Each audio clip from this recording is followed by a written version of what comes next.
पुत्रदा पवित्र एकादशी, जो कि इस बार यानी कि 2023 में 27 अगस्त को है।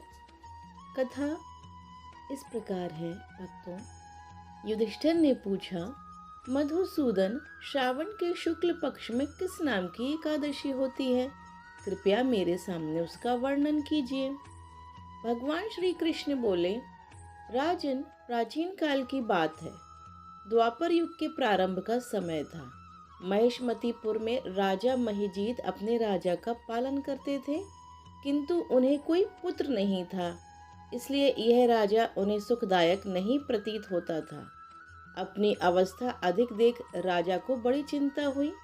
उन्होंने प्रजा वर्ग में बैठकर इस प्रकार कहा, प्रजाजनों, इस जन्म में मुझसे कोई पातक नहीं हुआ है। मैंने अपने खजाने में अन्याय से कमाया हुआ धन नहीं जमा किया है। ब्राह्मणों और देवताओं का धन भी मैंने कभी नहीं लिया है। पुत्रवत प्रजा का पालन किया, धर्म से पृथ्वी पर अधिकार जमाया है। दुष्टों को, चाहे वे बंधु हों और पुत्रों के समान ही क्यों न रहे हों, दंड दिया है। शिष्ट पुरुषों का सदा सम्मान किया है और किसी को द्वेष का पात्र नहीं समझा है। फिर क्या कारण है जो मेरे घर में आज तक पुत्र उत्पन्न नहीं हुआ? आप लोग इसका विचार करें। राजा के ये वचन सुनकर प्रजा और पुरोहितों के साथ ब्राह्मणों ने उनके हित का विचार करके गहन वन में प्रवेश किया। राजा का कल्याण चाहने वाले वे सभी लोग इधर उधर घूमकर ऋषि सेवित आश्रमों की तलाश करने लगे। इतने में उन्हें मुनि श्रेष्ठ लोमश जी के दर्शन हुए। लोमश जी धर्म के तत्वज्ञ, संपूर्ण शास्त्रों के विशिष्ट विद्वान, दीर्घायु और महात्मा है। उनका शरीर लोम से भरा हुआ है। वे ब्रह्मा जी के समान तेजस्वी हैं। एक एक कल्प बीतने पर उनके शरीर का एक एक लोम विशीर्ण होता है, टूट कर गिरता है, इसलिए उनका नाम लोमश हुआ। वे महामुनि तीनों कालों की बातें जानते हैं। उन्हें देखकर सब लोगों को बड़ा हर्ष हुआ। लोगों को अपने निकट आया देख लोमश जी ने पूछा, तुम सब लोग किस लिए यहाँ आए हो? अपने आगमन का कारण बताओ। तुम लोगों के लिए जो हितकर कार्य होगा मैं उसे अवश्य करूँगा।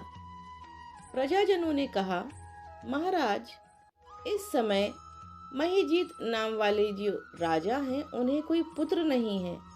हम लोग उन्हीं की प्रजा हैं जिन्होंने उन्हें पुत्र की भांति पालन किया है। उन्हें पुत्रहीन देख उनके दुख से दुखित हो हम तपस्या करने दृढ़ निश्चय करके यहाँ आए हैं। द्विजोत्तम राजा के भाग्य से इस समय हमें आपका दर्शन मिल गया। महापुरुषों के दर्शन से ही मनुष्यों के सब कार्य सिद्ध हो जाते हैं। मुनि, अब हमें उस उपाय का उपदेश कीजिए जिससे राजा को पुत्र की प्राप्ति हो। उनकी बात सुनकर महर्षि लोमश 2 घड़ी के लिए ध्यान मग्न हो गए। तत्पश्चात राजा के प्राचीन जन्म का वृत्तांत जानकर उन्होंने कहा, प्रजावृंद सुनो। राजा महिजीत पूर्व जन्म में मनुष्यों को चूसने वाला धनहीन वैश्य था। वह वैश्य गांव-गांव घूमकर व्यापार किया करता था। एक दिन ज्येष्ठ के शुक्ल पक्ष में 10वीं तिथि को, जब दोपहर का सूर्य तप रहा था, वह किसी गांव की सीमा में एक जलाशय पर पहुंचा। पानी से भरी हुई बावली देखकर वैश्य ने वहां जल पीने का विचार किया। इतने में वहां अपने बछड़े के साथ एक गौ भी आ पहुंची। वह प्यास से व्याकुल और ताप से पीड़ित थी, अतः बावली में जाकर जल पीने लगी। वैश्य ने पानी पीती हुई गाय को हाँक कर दूर हटा दिया और स्वयं पानी पीने लगा। उसी पाप कर्म के कारण राजा इस समय पुत्रहीन हुए। किसी जन्म के पुण्य से इन्हें निष्कंटक राज्य की प्राप्ति हुई है। प्रजाजनों ने कहा, हे मुने, पुराणों में उल्लेख है, प्रायश्चित ऋण पुण्य से पाप नष्ट होते हैं। अतः ऐसे पुण्य कर्म का उपदेश कीजिए जिससे उस पाप का नाश हो जाए। लोमेश जी बोले, प्रजाजनों, श्रावण मास के शुक्ल पक्ष में जो एकादशी होती है वह पुत्रदा के नाम से विख्यात है। वह मनोवांछित फल प्रदान करने वाली है। तुम लोग उसी का व्रत करो।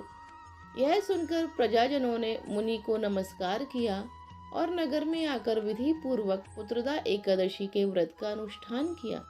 उन्होंने विधि पूर्वक जागरण भी किया और उसका निर्मल पुण्य राजा को अर्पण कर दिया। तत्पश्चात रानी ने गर्भ धारण किया और प्रसव का समय आने पर बलवान पुत्र को जन्म दिया। इसका महात्म्य सुनकर मनुष्य पापों से मुक्त हो जाता है, इस लोक में सुख पाकर परलोक में स्वर्गीय गति को प्राप्त होता है। कथा कहने के बाद व्रत खोलने की जो विधि है, उसमें द्वादशी को सेवा पूजा के स्थान पर बैठकर भुने हुए 7 चनों के टुकड़े करके अपने सिर के पीछे फेंकना चाहिए। मेरे 7 जन्मों के शारीरिक, वाचिक और मानसिक पाप नष्ट हुए, ये भावना करके 7 अंजलि जल पीना और चने के 7 दाने खाकर व्रत खोलना चाहिए। बोलो श्री हरि शरणम। राधे राधे।